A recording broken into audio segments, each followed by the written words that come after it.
Thank you for plugging into this Family Life News podcast, streaming issues-driven, family-focused news. Welcome back to another edition of Real Answers with Christopher Anderson. Wednesdays during the Noon Report, we tackle the tough topics facing today's families with licensed mental health counselor Christopher Anderson. And Chris, today's topic is one that, if we're being honest, I think everyone can say that they struggle with: loving your enemies. That really is the truth, and I'll tell you, I'm definitely part of that struggle there. You know, it's one of those biblical principles that when it was presented as part of the new covenant, people just kind of said, huh? Because, it goes against our nature, against our earthly fallenness, our flesh, but it truly is one of those fundamental principles that sets Christianity apart from religions in the world, because it so fundamentally forces us to deal with an even greater problem, Brandon, and that is how we cope with and deal with pain in our lives. So when we experience a painful interaction with someone, an enemy, if you will, how do we make those scriptural truths practical? When we perceive that someone has done something wrong to us, or when it's really not just a perception, but it's pretty obvious that they did, we feel pain. And this pain can be very intense. It can be humiliating, impact our children, or immediately change our lives, at least in the short term. So we need to find support. Talk to your spouse if you're married, or to a trusted friend who is firmly rooted in their faith, or to your pastor if you really are unsure how to respond. These types of situations, especially when they have potentially lasting consequences, such as losing a job or something that might impact your family, these can be particularly difficult to navigate.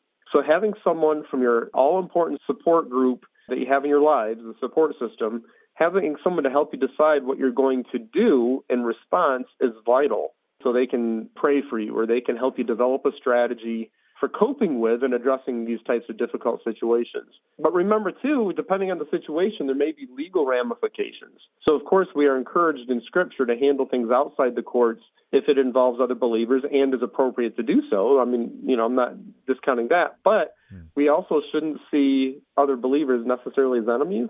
But keep in mind that sometimes strategizing how we're going to handle these types of situations, we need to really do that very intentionally, strategize, keeping in mind the result that the enemy in the situation likely needs to have Christ in their lives as well. You mentioned possibly needing to involve the law. How does that influence the forgiveness process? Well, in situations where crimes are committed against you and or your family, you do need to protect your family, and involving the law is the right thing to do, and it's not necessarily an ungodly response. We're not talking about conflict between two believers here. We're talking about crimes that were committed, and that really needs to happen. We need to involve the law when necessary. But that goes a bit beyond what we're discussing today. But we're looking at the real specifics of the process of loving and forgiving our enemies, in addition to remembering that we need that same level of grace in our own lives. So we need to remember that this does not mean allowing ourselves to be repeatedly harmed by the other party. It also means we need to relinquish our right to get even or seek revenge on a personal level, even though we may not have that same level of relationship with the other party that we did prior to the incident. We need to be receptive to opportunities to bless those who may have harmed us by meeting their needs if we can, or otherwise keeping communication open, again, in a safe manner and one that will not lead to additional opportunities for repeated harm, such as in the case of domestic violence situations. People that are caught in those situations, they need to take appropriate actions to protect themselves so that they don't get repeatedly violated and harmed. But again, when we're talking specifically about situations where, we've been harmed and we feel the pain of a harm, talk to our close friends who are rooted in the faith, our pastors, our church leadership, our small groups, etc., about how to walk through these situations to help come up with a godly response. Any final thoughts, Chris? We are a deeply divided nation right now on just about every possible topic. So the opportunities to love and forgive will not be hard to find if you stop and think about it.